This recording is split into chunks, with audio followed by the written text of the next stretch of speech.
Bugun bu yerda shunchaki bitiruv marosimi emas, balki malakali kasbga qo'yiladigan yana bir muhim qadam nishonlanmoqda. Ichki ishlar vazirligi Malaka oshirish institutida 411 nafar tinglovchi o'quv kurslarini muvaffaqiyatli tamomladi. Ichki ishlar vazirligi Malaka oshirish institutida navbatdagi boshlang'ich kasbiy tayyorgarlik o'quv kursi yakunlanishi munosabati bilan 411 nafar tinglovchilarning tantanali bitiruv tadbiri bo'lib o'tdi.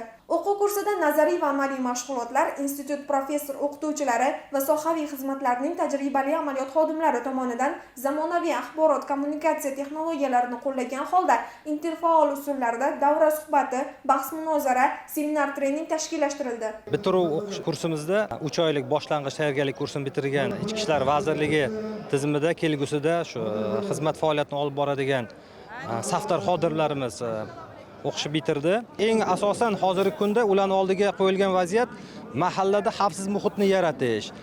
Bundan tashqari mahallabay, fuqarobay, oilabay ishlash hozirgi kunda shu prezidentimiz tomonidan qo'yiladigan ichki ishlar organlariga qo'yiladigan talablardan kelib chiqib, ular oldiga qo'yilgan asosiy maqsad jamoat tartibini saqlash, jamoat xavfsizligini ta'minlash, fuqarolarning huquq va erkinliklarini himoya qilish. Mashg'ulotlarda tinglovchilarning kasbiy, huquqiy, ijtimoiy, siyosiy, jangovar jismoniy, ruhiy, tibbiy tayyorgarligini ta'minlashga alohida e'tibor qaratildi. Fuqarolar bilan muloqotlarda yuzaga keladigan nostandart vaziyatlar, muammoli holatlar yuzasidan institut professor o'qituvchilari tomonidan tayyorlangan video lavhalar orqali mavzularga doir huquqiy yechim va tavsiyalar ko'rsatildi. Tadbirda so'zga chiqqanlar ichki ishlar organlarini xalqning ishonchli himoyachisi sifatida xalqchil professional tuzilmaga aylantirish, sohani bilimli, zamonaviy fikrlaydigan, yuksak insoniy va yetuk salohiyatga ega yosh kadrlar bilan to'ldirish bo'yicha bir qator chora-tadbirlar amalga oshirilayotganini e'tirof etdilar.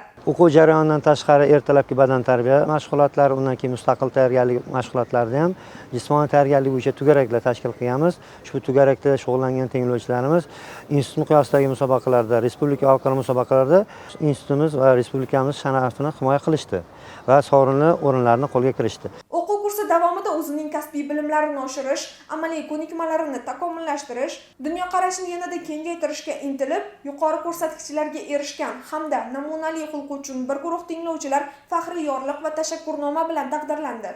Bugun men va safdoshlarim uchun unutilmas ajoyib kun.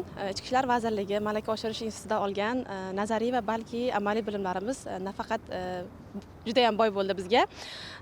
Bu yerda biz soha mutaxassislaridan bir qancha zamonaviy ta'limlarni oldik. Bunga masalan fuqarolar bilan ishlash, o'z xizmat vazifalarimiz haqida zamonaviy bilimlarga ega bo'ldik. Bugun ushbu muqaddas dargohni bitirar ekanmiz va xizmat vazifamizga qaytar ekanmiz. Har birimiz qonun himoyachisi degan ulug' bir sharafli nomga munosib bo'lishga harakat qilamiz. Bizga bizni qo'llab-quvvatlagan va bizga zamonaviy bilimlarni berishda yordam bergan aziz ustoz va murabbiylarimizga kattakon rahmat bildiramiz. Ta'kidlash lozim, mazkur tadbir munosabati bilan institutda ochiq eshiklar kuni tashkil etilib, u keng jamoatchilik uchun katta qiziqish uyg'otdi.